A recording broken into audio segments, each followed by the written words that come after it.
Chapter 6. In person, the devastation looked much worse than it had on the APC's monitors. Wow. Looks like your company can write off its share of this colony, he murmured to Burke. The buildings are mostly intact. The company rep didn't sound concerned. The rest's insured. Yeah? What about the colonists? Ripley asked him. We don't know what's happened to them yet. He sounded slightly irritated by the question. It was chilly inside the complex. Internal control had failed along with the power, and in any case, the blown-out windows and gaping holes in the walls would have overloaded the equipment quickly anyway. Ripley found that she was sweating despite her environment suit's best efforts to keep her comfortable. Her eyes were as active as any trooper's as she checked out every hole in the walls and floor, every shadowed corner. This was where it had all begun. This was the place where it had come from. The alien. There was no doubt in her mind what had happened here. An alien like the one that had caused the destruction of the Nostromo and the deaths of all her shipmates had gotten loose in Hadley Colony. Hicks noticed her nervousness as she scanned the ravaged hallway and the fire-gutted offices and storage rooms. Wordlessly, he motioned to Wierzbowski. The trooper nodded imperceptibly, adjusted his stride so that he fell into position on Ripley's right. Hicks slowed down until he was flanking her on the left. Together, they formed a protective cordon around her. She noticed the shift and glanced at the corporal. He winked, or at least she thought he might have. It was too fast for her to be certain. He might just have been blinking at something in his eye. Even in the corridor, there was enough of a breeze to blow sand and soot around. Frost emerged from the side corridor just ahead. He beckoned to the new arrivals, speaking to Gorman but looking at Hicks. Sir, you should check this out. What is it, Frost? Gorman was in a hurry to rendezvous with Apone, but the soldier was insistent. Easier to show you, sir. Right. It's up this way? The lieutenant gestured down the corridor. Frost nodded and turned up into darkness, the others following. He led them into a wing that was completely without power. Their suit lights revealed scenes of destruction worse than anything yet encountered. Ripley found that she was trembling. The APC, safe, solid, heavily armed, and not far off, loomed large in her thoughts.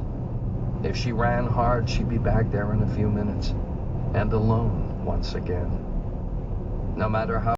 Wierzbowski's eyes roved the emergency-lit chamber until they found what had attracted Ripley's attention. He muttered something under his breath and walked towards her. So did the others. At the far side of the lab, 7 transparent cylinders glowed with a violet light. Combined with the fluid, they contained the light, served to preserve the organic material within. All 7 cylinders were in use. It's a still. Somebody makes booze here, Gorman said. Nobody laughed. Stasis tubes. Standard equipment for a colony med lab this size. Burke approached the glass cylinders. 7 tubes for 7 specimens.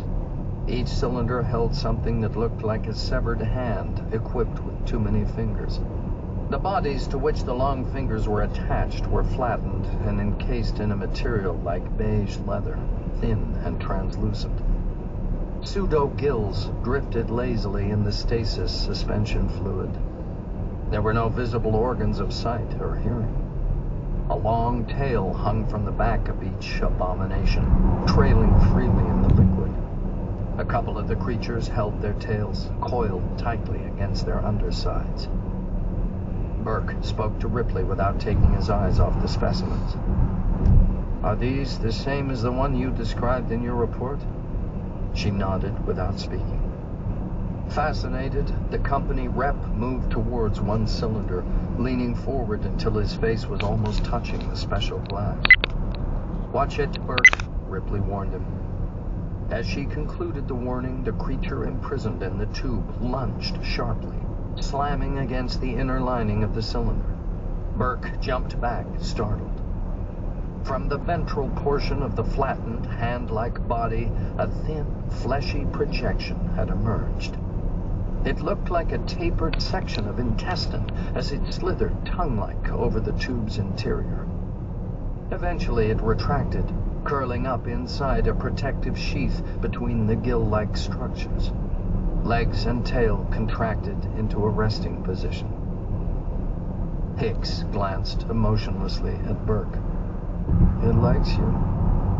The company rep didn't reply as he moved down the line, inspecting each of the cylinders in turn. As he passed a tube, he would press his hand against the smooth exterior. Only one of the remaining 6 specimens reacted to his presence. The others drifted aimlessly in the suspension fluid, their fingers and tails floating freely.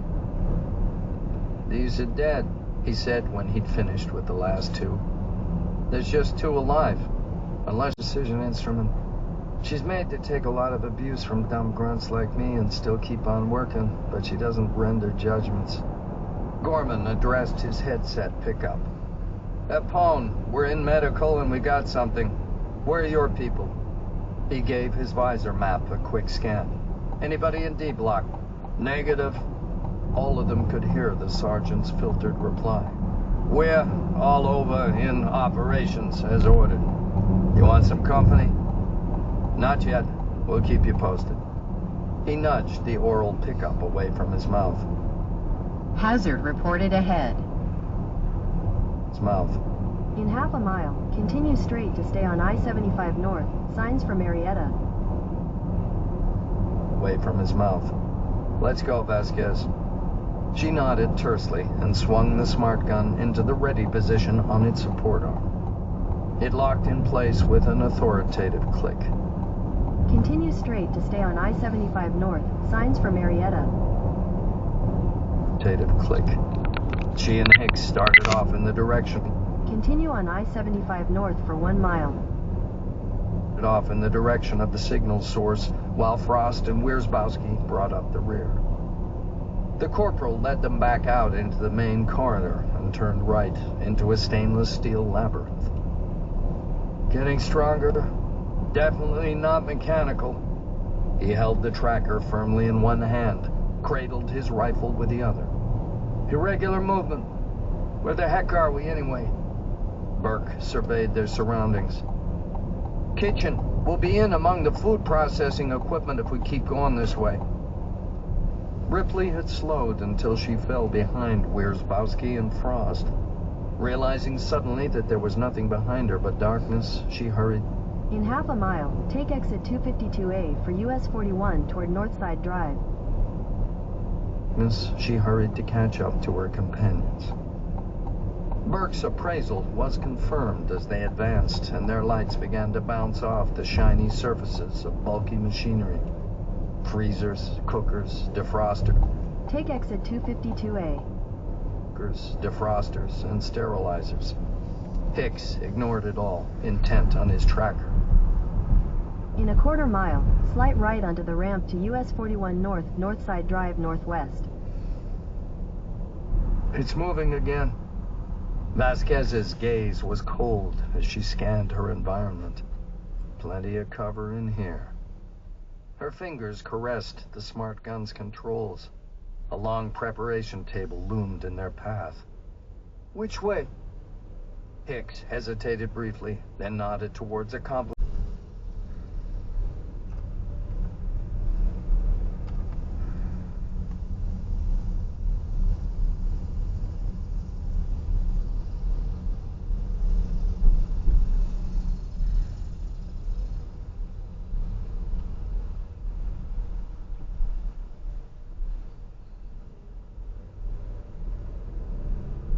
"Take the second right."